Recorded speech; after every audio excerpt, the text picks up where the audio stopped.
সুধী দর্শক মণ্ডলী, আসসালামু আলাইকুম। আমি ডাক্তার আখতারুজ্জামান সজীব। আপনি কি প্রায় পেট কামড়ানো, ভুটভাট, আওয়াজ হওয়া আর গ্যাসের সমস্যায় ভুগছেন? অনেকেই ভাবে এটা গ্যাস্ট্রিকের সমস্যা আর ফার্মেসি থেকে গ্যাস্ট্রিকের ক্যাপসুল খেয়ে নেয়। কিন্তু সাবধান, এই অভ্যাস আপনার সমস্যার সমাধান না করে বরং আরও বাড়িয়ে দিতে পারে। আসলে পেটের ব্যথা বা গ্যাস সবসময় গ্যাস্ট্রিকের কারণে হয় না। অনেক সময় এর পিছনে থাকে ইরিটেবল বাউল সিনড্রোম, আইবিএস, বা সহজ করে বললে অন্ত্রের চলাফেরার সমস্যা। এর লক্ষণ হলো পেট কামড়ানো, গ্যাস হওয়া, পেটে ভুটভাট আওয়াজ হওয়া, আর সবচেয়ে বড় কথা হলো প্রায় পাতলা পায়খানা হওয়া। অনেকের ক্ষেত্রে কষাও হয়ে থাকে।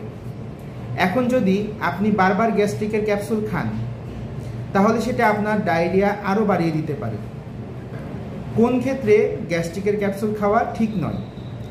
যাদের প্রায়ই পাতলা পায়খানা হয়, যাদের পেট ভুটভাট করে, গ্যাস বেশি হয়, যাদের ক্যাপসুল খেলেই সমস্যা বেড়ে যায়, দীর্ঘদিন ধরে একই সমস্যা চলতে থাকে। তাই শুধু শুধু ক্যাপসুল খেয়ে সময় নষ্ট করবেন না। আগে আসল কারণটা জেনে নিন।